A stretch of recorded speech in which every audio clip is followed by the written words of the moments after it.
He kōna I purangi tēnei nā te reo irirangi o Aotearoa.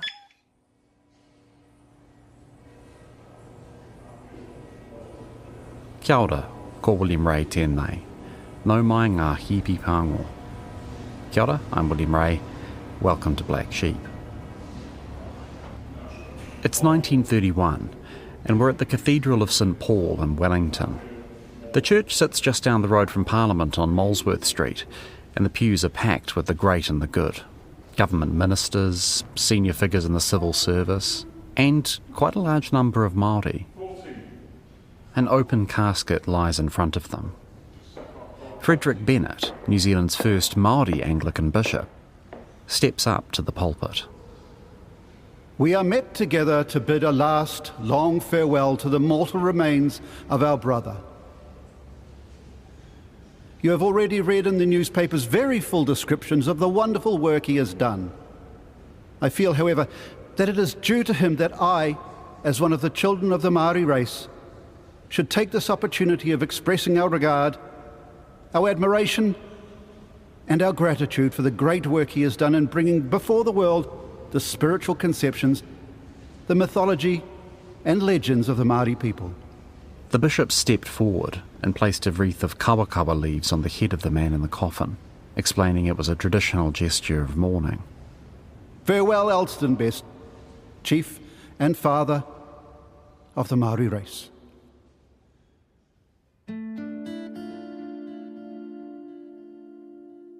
It was a powerful eulogy, and for many decades this vision of Best as a hero to the Māori people who'd almost single-handedly saved aspects of their culture from destruction was all but overwhelming. But that vision had some blind spots. In an article she wrote about Elsdon Best in 2022, the deputy editor of E Tangata magazine, Connie Buchanan, outlined some of the high praise which has continued to be heaped on Elsdon Best in what's now more than 90 years since his death. Then she quoted some of the things Best wrote about Māori in one of his most popular books, Māori as He Was. Smack bang in the introduction, Best informs us that Māori belong on the barbaric plane of culture. Things descend from there. By page 6, he's telling us Māori are lazy. To sum up, in conditions of steady continuous work, demanding strength, endurance and steady application, the Māori is not equal to the European settler.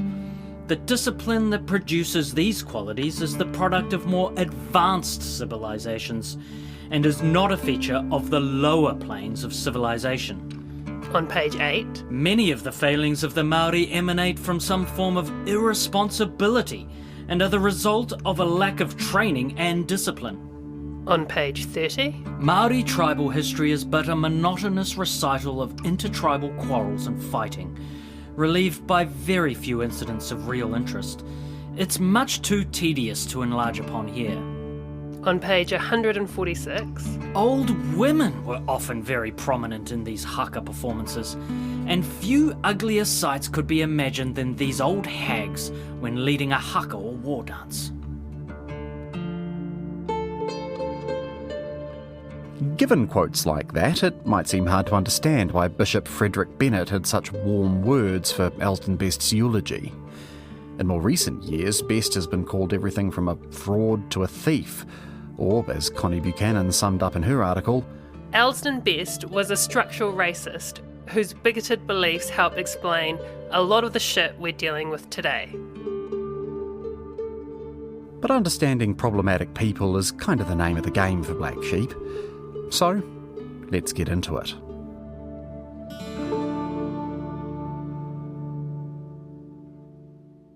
Well, look, shall we start at the beginning? Elsdon Best is, he's born just up the road from where I live now, in Tawa.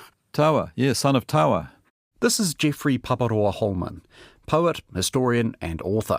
In 2010, he published The Best of Both Worlds, which is a biography of both Elsdon Best and one of his most important sources of information, Tūtakanaho, a senior Tūhoe rangatira.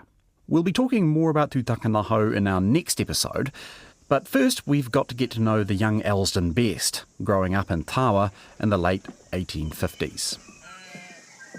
When he was born, it was pretty much an outback area of Wellington with Pākehā farms. And his parents had come out from England.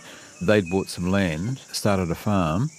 So he grew up as this sort of bush kid, and it was only a few miles up the road to a pretty solid established Māori community.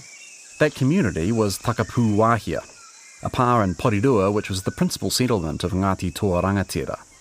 And as a child, he was immersed in nature. This is Hemana Waka of Ngai Tūhoi. He helped Geoffrey Holman write his biography on Best and later produced his own video documentary of Best's life for Whakaata Māori. Elsdon Best spent all his spare time running around in the bush, playing in streams with Māori kids and watching as Māori elders chanted karakia as they set traps for fish and eels. He was inquisitive, and he wanted to know more and more and more about it. That's where he got his start, and I guess realising that he was living in between two worlds without necessarily being too conscious of it. But those two worlds were coming into conflict. Just as Elsdon Best was reaching his school years in the 1860s, large-scale wars were breaking out over land, first in Taranaki, then in Waikato and the Bay of Plenty and many other places across the North Island. Best heard his parents and other settlers expressing their anxieties over Māori opposition to colonial expansion. He also heard some Māori express their hopes to reclaim land which had been seized by settlers a decade or so earlier during the Hutt War.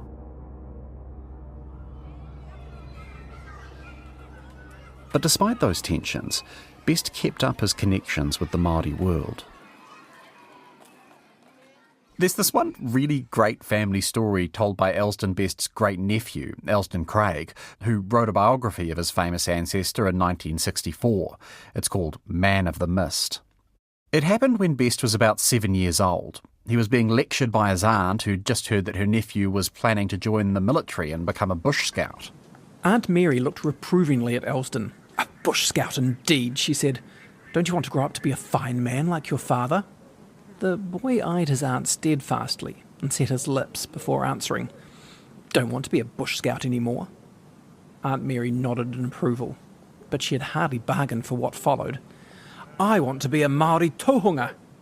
A tōhunga, just for those who don't know, is a Māori expert in spiritual matters. To his Aunt Mary, this would have come with all kinds of frightening implications of heathen superstitions. And while his unfortunate aunt threw up her hands in horror, her nephew hurriedly announced his reasons for this rather unusual ambition. "Then I'll be able to get those eels to go in my hinaki trap. That's what tōhungas do. They told me up at the pā that I'd be a good tōhunga." While his Aunt Mary was apparently shocked, his parents weren't.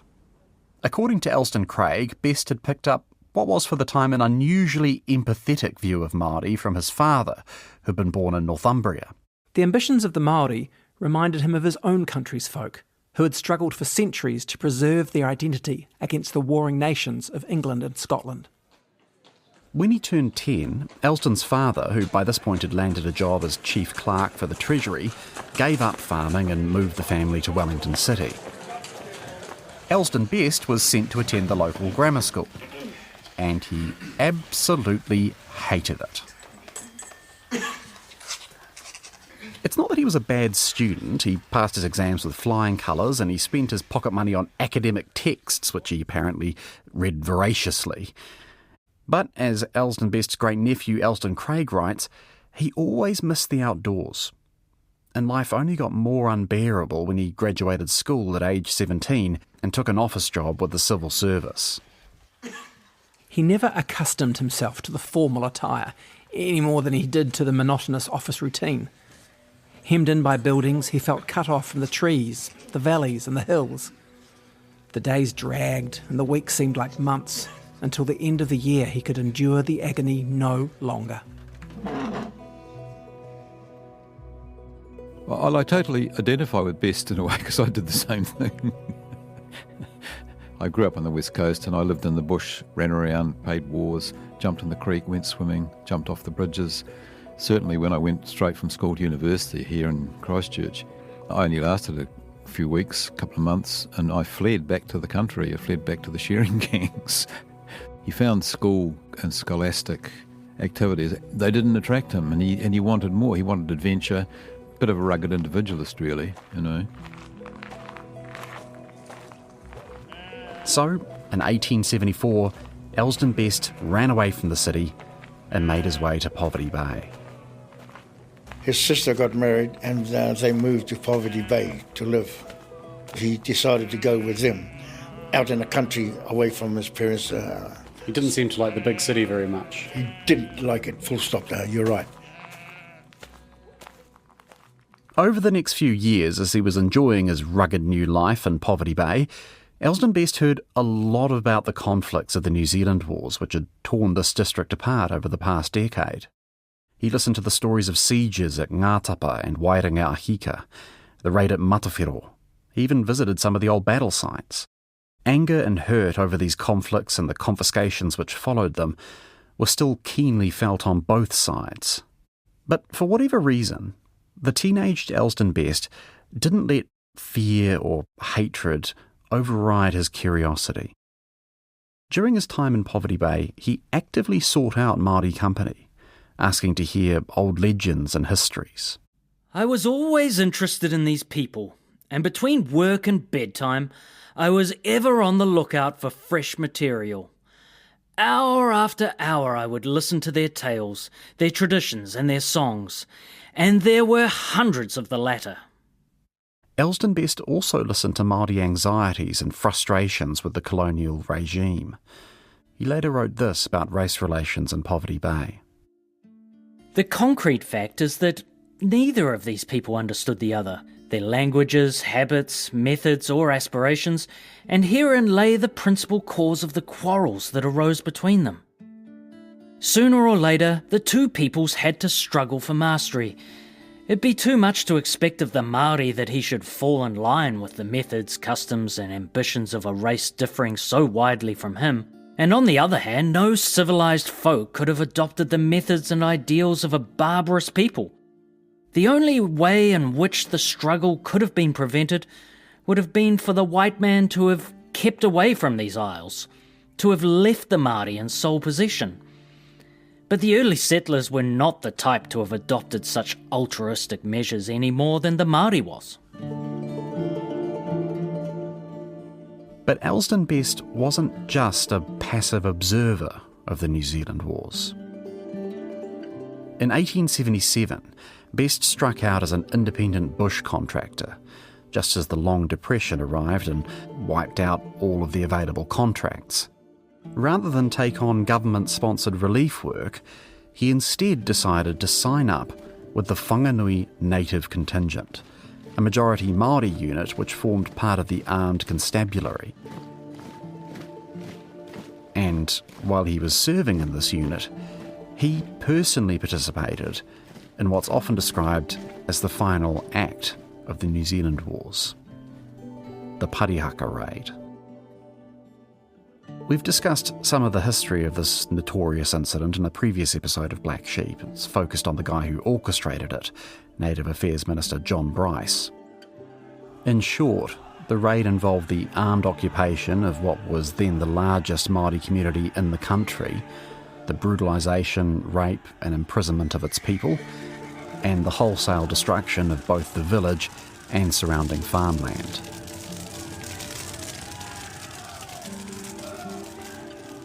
This was all in retaliation for a campaign of non-violent resistance to land confiscation.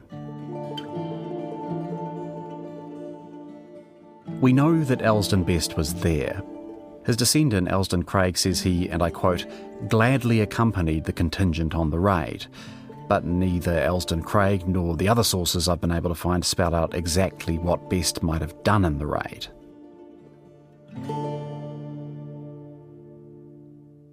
Elsdon Craig does include a quote from Best in the weeks and months leading up to the raid, which maybe gives a state of his sense of mind.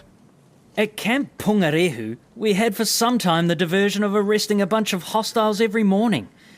About 8 o'clock each morning, a bunch of young natives dressed in native garments only, rāpaki and pake, would advance singing to the newly formed road on the south side of the camp, each provided with some fencing material.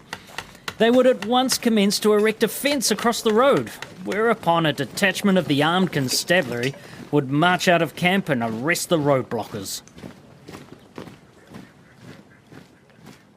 Elsdon Best clearly had little sympathy for the ideals and goals of the Parihaka community. Like most Pākehā and some Māori of this time, he wrote them off as religious fanatics. Best actually wasn't a fan of organised religion in general. He dismissed Christian teachings as Western myths and superstitions. In fact, at the same time Elsdon Best was fighting a real physical struggle against Māori and Taranaki, he was also fighting a sort of personal literary battle against a long-dead Pākehā missionary. Can this man be serious? Rot! Bosh! Rubbish! Not reliable.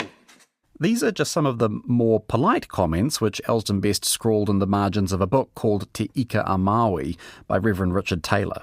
Best had a pretty sharp tongue. It was like he annotated it, right? And this man, Taylor, an MA,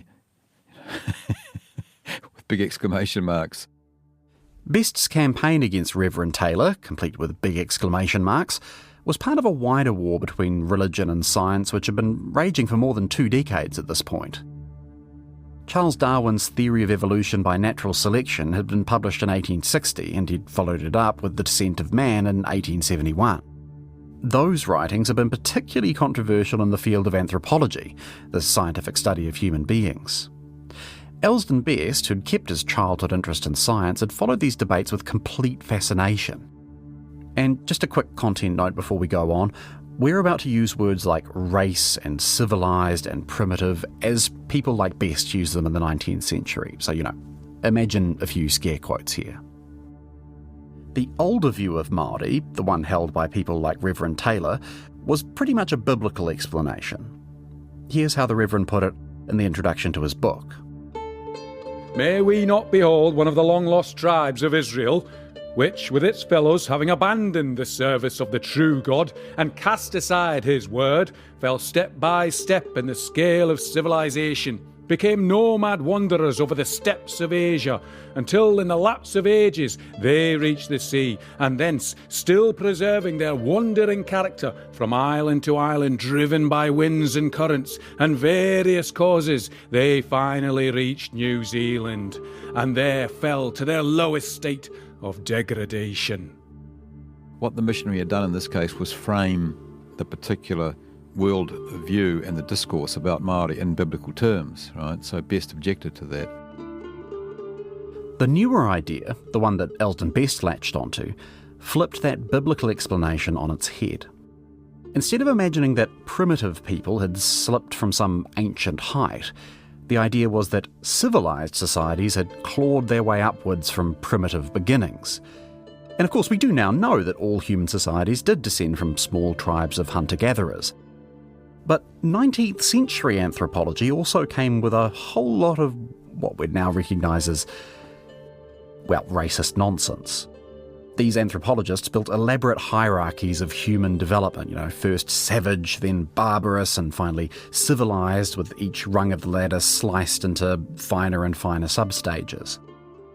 There was also an idea that people on different rungs of this supposed ladder weren't just different culturally and technologically, but also intellectually and physically, maybe even morally. Like, you remember that quote from earlier on where Elsdon Best said that Māori lacked discipline and hard work because discipline is not a feature of the lower planes of civilization. Interestingly enough, though, he also claimed Māori were superior to Europeans in some ways. The Māori is mentally acute and possesses remarkable powers of comprehension. His powers of memory are undoubtedly great, and sometimes appear marvellous to us. An old man of the Tuhoe tribe recited to the writer no less than 406 songs from memory. So, if your question is, was Elsdon Best racist and patronising? The answer is, yeah, he definitely was. But if your question is, did Elsdon Best hate Māori? Then probably the answer is no. In many ways, he admired Māori. It's just that admiration came through a particular sort of 19th century noble, savage sort of lens, one which is kind of hard for us living today to fully wrap our heads around. It's a kind of ambiguity which you can't escape once you have a colonial culture. During Elsdon Best's time in the armed constabulary, he met others who shared this ambiguous worldview. The first was another of his brothers-in-law, Walter Gudgeon, second in command of the Whanganui native contingent. It was actually Walter who'd recruited Best as a soldier, who figured his interest in Māori culture would make him a good fit in a predominantly Māori unit. Walter then introduced Best to other anthropological enthusiasts, people like Percy Smith and Edward Tregear, who'd become lifelong friends and collaborators. These were a group of autodidacts, educated men but self-taught, and they, like Best, were interested in who Māori were, where they'd come from, how they'd got here. They were especially interested in the origins of Māori. Did they come from there? Did they come from here? Did they come from the Pacific? Did they come from the north? They wanted to establish origins, history, culture, stories, myths, and partly it was a preservationist thing for them too, because they were probably pessimistic about the ultimate chances of Māori survival, but they also wanted to record history as historians. None of these guys were what we'd recognise today as professional academics, and maybe none less so than Elsdon Best, who'd traded the comfortable life of a civil servant for the rugged life of a bushman. But that didn't stop him devouring every book or article his friends sent him, even if he sometimes couldn't stop himself writing angry notes in the margins. A few months after the Parihaka raid, Elsdon Best's unit was demobilised, and he once again found himself in Poverty Bay, once again struggling to find work in the ongoing economic downturn. By the winter of 1883, he was living alone in a rain-soaked tent, working as a farm labourer for extremely low wages. And if he wasn't already miserable enough, he then received news that 2 of his sisters had died of tuberculosis. His descendant, Elson Craig, describes this as among his lowest moments. The fern-clad, bush-fringed hills had lost their glamour. They reminded him only of the happy days he had spent among them before fate had dealt him this bitter double blow. If loneliness was to be his lot, he chose to immerse himself in it. So he had pitched his tent under an old pine tree on the banks of the Waipara River to work out his future, resigning himself to a monotonous diet of biscuits, wild pork and tea sweetened with bush honey. The only path Elsdon Best could see forward was to join one of his 2 surviving sisters, Isabel, who'd migrated to Argentina with her husband and set themselves up as cattle ranchers. These are the ones who Best had originally moved in with in Poverty Bay. Best packed up his tent in Poverty Bay, travelled up to Auckland and set sail for California. His plan was to travel overland down through Central America and eventually all the way to Argentina. He arrived in what was literally the Wild West, though Elsdon Craig says Best was never much of a gunslinger. Above all, he avoided carrying a gun, for he had learned the mere suspicion that he was armed was enough to invite trouble. The lack of personal hygiene among the lower elements of the population gave him the secret to safeguarding his money. Instead of using a money belt, he concealed his gold dollars in a piece of soap, arguing that The festive road agent would not rob me of such a luxury as soap. and he never did. When his gold dollars eventually ran low, Best found work in the logging gangs along the Pacific coast, felling giant redwood trees. Hours of labour are very long. There was no smoko, but incessant toil for 12 hours. A loafer or even a moderate worker would not last 10 minutes in a redwood camp, with so fierce an energy as the work carried on. Best eventually left the logging camps to work for a railway company. He'd always wanted to drive a train, but his first chance turned out to be his last. Just a few days into the job, he was forced to resign in disgrace after accidentally driving a locomotive off the rails and into an open pit. He picked up all sorts of odd jobs, milling timber, laying railway sleepers, working as a farmhand. All the way, he's just trying to earn enough money to get to Argentina. Eventually, he made his way down to Texas, where his strange accent and habit of openly criticising white Texans for their lack of manners towards African Americans soon got him into trouble. One night, an armed mob arrived at the door of his boarding house, and according to Elsdon Craig, he was only saved thanks to the quick action of his landlady. As she hustled him through the back door, he could hear the front door being smashed by the lynching party. The cold waters of the Sabine River, infested with alligators, barred his escape. But as there was no time to lose, he plunged into the icy torrent and struck out for the opposite bank while bullets from his pursuers' guns followed in his wake. He scrambled ashore and took refuge in the woods, where he offered up a prayer of gratitude to his father who taught him to swim in that little creek back in Tinakori Road. After this, things sort of go from bad to worse. First, he came down with yellow fever and had to spend half a year recovering in New Orleans. His savings all gone, he stowed away on a freight train south towards the Mexican border, only to find that border was gripped in a war between the American Army and the Apache Nation. Elsdon Best, still a keen amateur anthropologist, was fascinated by what he called the degraded savages of the American West. He was interested to see that the women tattooed their chins with 3 straight lines, similar to the Māori Kauai pattern, and he wondered if this indicated a cultural link between the Polynesian and the American Indian. It was not the first resemblance he noticed. The ferocious Apache tribe reminded him of the Māori Hoho in their fanatical devotion to a lost cause and their bloodthirsty habits. He wanted to meet an Apache, and came dangerously close to having his wish granted when he rode through Lake Valley just after the Indians had slaughtered 96 white settlers. The Apache War put an end to Elsdon Best's 3-year-long adventure in America. He arrived in El Paso to find the border closed and was forced to abandon his plan to join his sister in Argentina. Instead, he made his way back home to New Zealand, where he was relieved to learn that the rumours he'd heard the entire country had been destroyed by the eruption of Mount Tarawera in 1886 were just an exaggeration. As soon as he made landfall, he made use of some of the techniques he'd learned in the Redwoods to set up an innovative timber milling business with one of his brothers on the Horowhenua Plains. Unfortunately, a collapse in timber prices spelled doom for their business, but Elsdon Craig argues that this failure was actually a sort of blessing in disguise.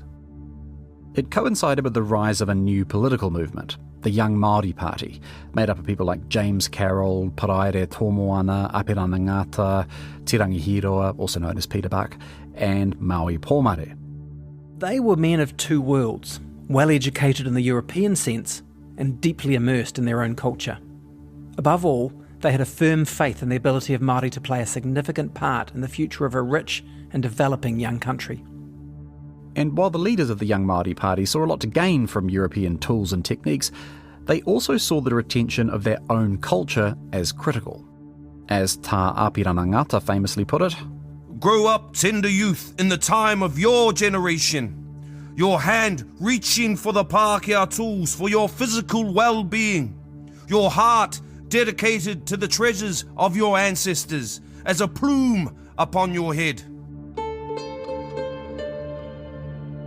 Elsdon Best met a lot of supporters of the Young Māori Party among the logging gangs in Horowhenua, but he didn't share their hopes for the future.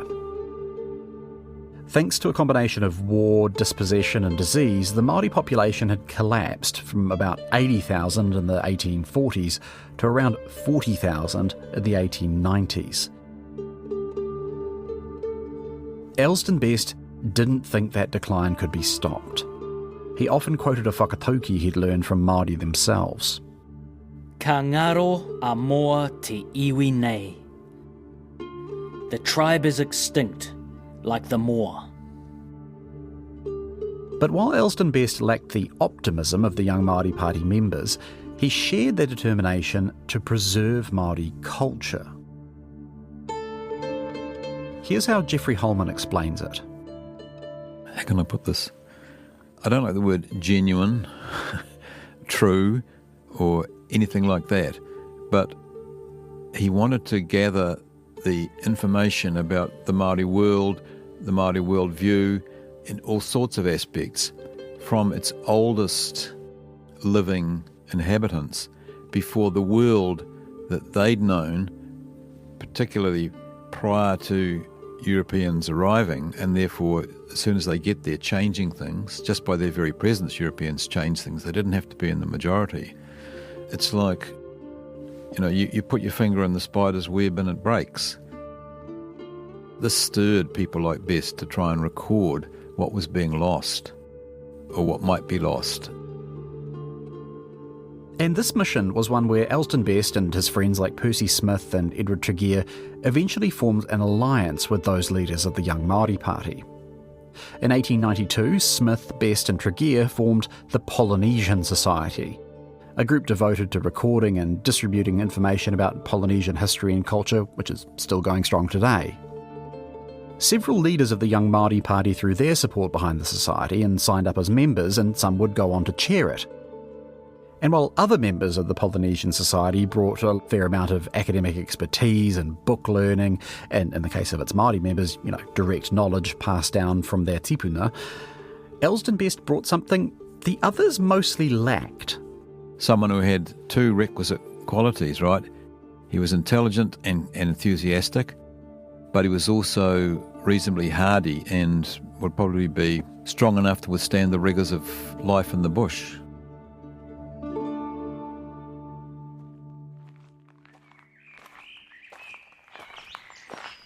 In the years that followed the formation of the Polynesian Society, Elsdon Best spent every spare moment tramping across the lower North Island, kilt belted around him, wooden stick in hand, cloak around his shoulders, searching for people who still remembered the days before Europeans had become such a dominant force in Aotearoa.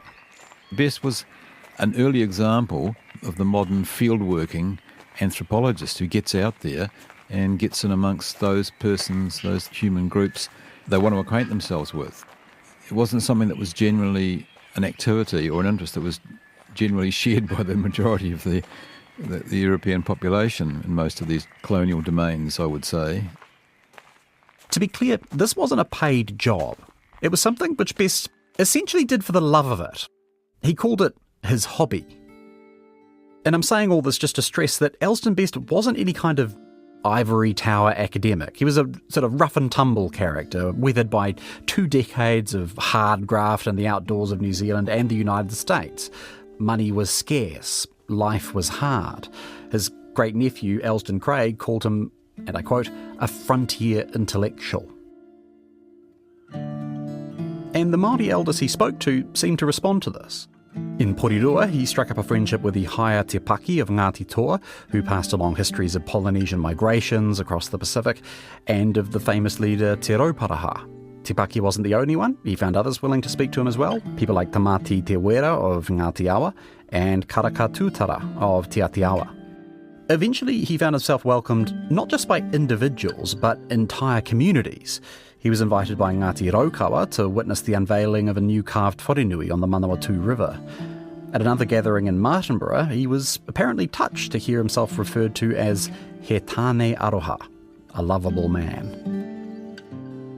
What is often written about Elsdon Best by people in his own time, and people like Elsdon Craig and some modern historians, is that it seems like many Māori found in Elsdon Best what must have been a pretty unusual kind of Pākehā. One who wanted to hear their point of view rather than giving his own.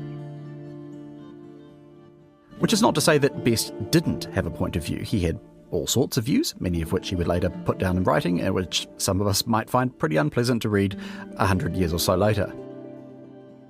But in his own time, in 1892, Elsdon Best had gained a large degree of respect in this sort of budding New Zealand ethnology movement in the Polynesian Society.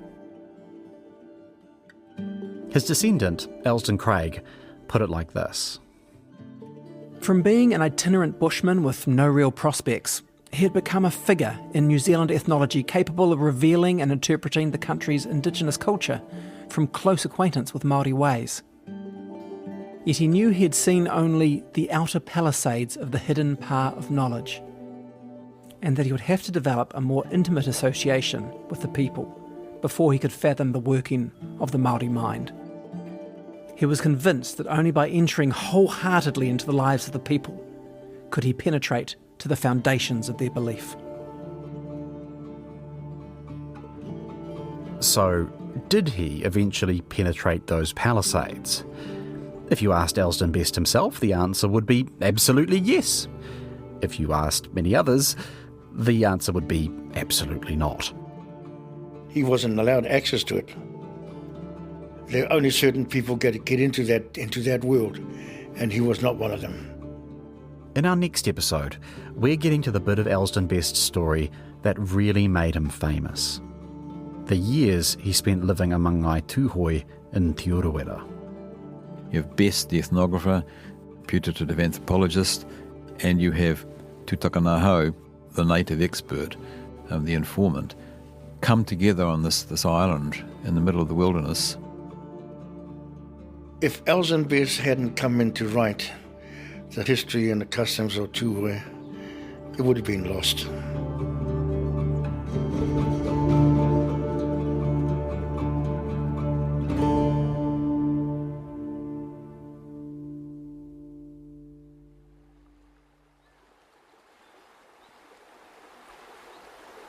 Thanks for listening, and very special thanks to my guests, Jeffrey Holman and Hemana Waka. Jeffrey's book, Best of Both Worlds, is really worth a read if you'd like a deeper dive into Elsdon Best and Tūtakanahau, and Matua Waka's documentary, Te Ara Pai o Ngā Ao e Rua. Unfortunately, that isn't available anywhere online, but it can be accessed via Ngā Taonga Sound and Vision for a private viewing via their office in Wellington if you're interested. I've put a link on our website for where you can request that. If you enjoyed Black Sheep, make sure to tell a friend about the show, and you can follow us on your favourite podcasting app or listen ad-free at rnz.co.nz/blacksheep. And while you're on the RNZ website, why not check out some of our other excellent podcasts. One I've been listening to recently is The Negotiators, which is a series about the extraordinary Māori leaders who steered their iwi through the treaty settlements process. Black Sheep was written and presented by me, William Ray. Our sound engineer is William Saunders, and our production coordinator is Brianna Juritich-Gregg. Our executive producer is Tim Watkin. Tim also doubled up as a voice actor this episode, alongside Edward Gay, Jeremy Parkinson, Tamamudu, Julian Wilcox, Te Uila Fuapai, David Reed, and Pōkere Paiwai.